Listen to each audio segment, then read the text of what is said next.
Μέρα χαράς είναι απόψε, όλα καλά, τη θλίψη διώξε.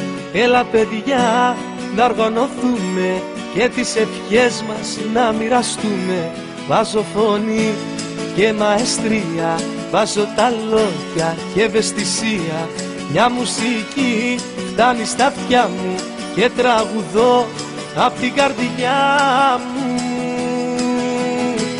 Χρόνια πολλά σε σένα για τα γενέθλιά σου, κι όλες οι σκέψεις οι κακές να μείνουν μακριά σου. Χρόνια πολλά σε σένα για τα γενέθλιά σου, κι όπου κι αν πας να μην ξεχνάς πως θα είμαστε κοντά σου.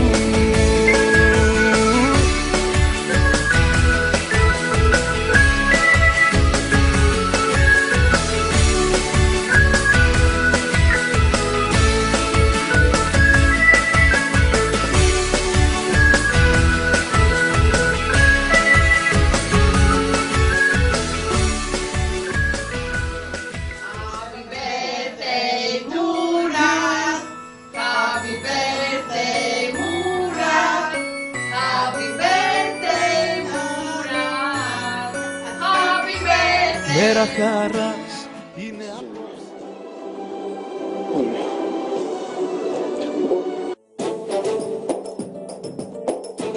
Στην Αθήνα βρέθηκε για λίγες ημέρες ο πασίγνωστος ηθοποιός Μουράτ Γιλντρίμ, που τον γνωρίσαμε μέσα από την τουρκική σειρά Έρωτας και Τιμωρία. Ο τηλεοπτικός Σαββάς δηλώνει ενθουσιασμένος με την Ελλάδα και μάλιστα μίλησε και στα ελληνικά. Καλημέρα, εντάξει.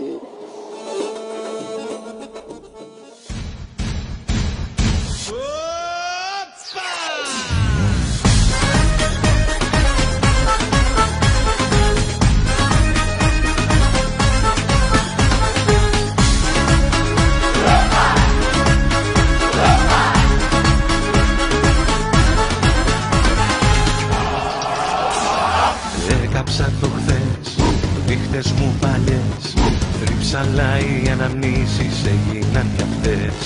Βίδες και φωνές, άδικες ευχές, κι άφησα σε μια γωνία νύχτες πληγές.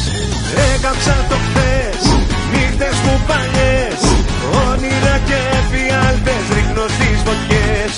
Δάκρυα κατά, ψέματα πολλά, μοιάζουν σαν βούδη ταινία που δεν βλέπω πια. Βάζω μια φωτιά σ' όλα τα παλιά,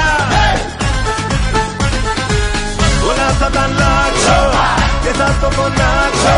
Περασμένα, ξεχασμένα κι όλα απ' την αρχή ξανά. Βάζω μια φωτιά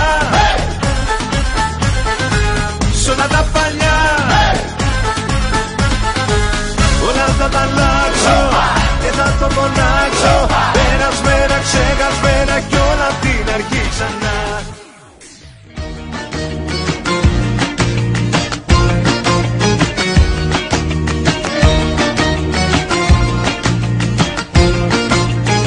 Non vivo più senza te, anche se con la vacanza in Salento prendo tempo dentro me. Non vivo più senza te, anche se una signora per bene ignora le mie lacrime. E le mie mani va su, ma la sua bocca punta sempre più a sud. E la mia testa fa no signora no, mi piaci. No signora no, mi piaci. No signora no, ti prego. No signora no, non vivo più senza te, anche se tanti papaveri rossi come sangue